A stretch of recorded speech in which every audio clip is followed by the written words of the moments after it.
This declaration, it's great. It was a declaration of independence from the British crown, that we're throwing off. We are dissolving your hold on us. And we're declaring that we are 13 United States of America.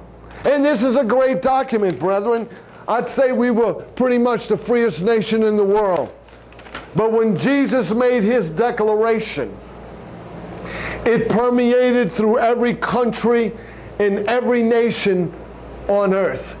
And 2,000 years later, the sound of it continues to permeate every nation around this world. And it knocks on the door of every single individual.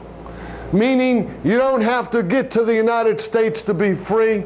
You can be free in your heart. You can be free of sin. You can be free of disease. You can be free of death and condemnation and receive the liberty that I paid for. Amen? Amen. It's a declaration of God's divine liberty. Does anyone know how to say liberty in French? Is it liberté? Is it? Brethren, liberté. Liberty. People walk around, and I mean no disrespect. I've had black men I've ministered to, and you know what? I remember telling a few times, and white people or Chinese, it doesn't matter. And I said, you know what? You're still a slave, man. And the guy, I remember, he got all offended. I said, you're still in slavery, brother. Man, what are you talking about? I said, you're bound to a plant. You're doing that coke, and it comes from the cocoa plant, right? I said, you're still a slave. Or what? Alcohol's made, what? By potato and barley and beer and all that. You're a slave to a little old plant.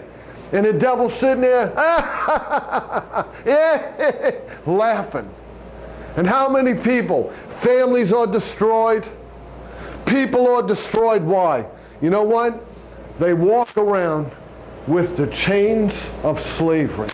Do you know that? I mean it. Come on. They still walk today. The chains of slavery. Sin. Bound up in sin. I'm a slave to sin. You say, oh no, if you're an alcoholic, you're in bondage to the sin. Drugs, some men are bound up in pornography. Can't help it. It's like, I need it. Whatever the sin. Some, you know what their sin is? They have a lust for power. And they may come on your TV a couple of times a week in a beautiful suit. You may see them get out of a limousine with bodyguards. You know what? They may have a lust for power that they'll cheat, manipulate, and steal to get it. Because they have a bondage for power. Others, they have a bondage for money. You mean that guy's a slave? Yeah. But he's got that nice suit. But if he loves money, and Paul said what? The love of money is a root of all kinds of evil. Amen? Amen. So no matter what it is, I'm just saying when it has lordship over you, you're its slave. Jesus is making a declaration.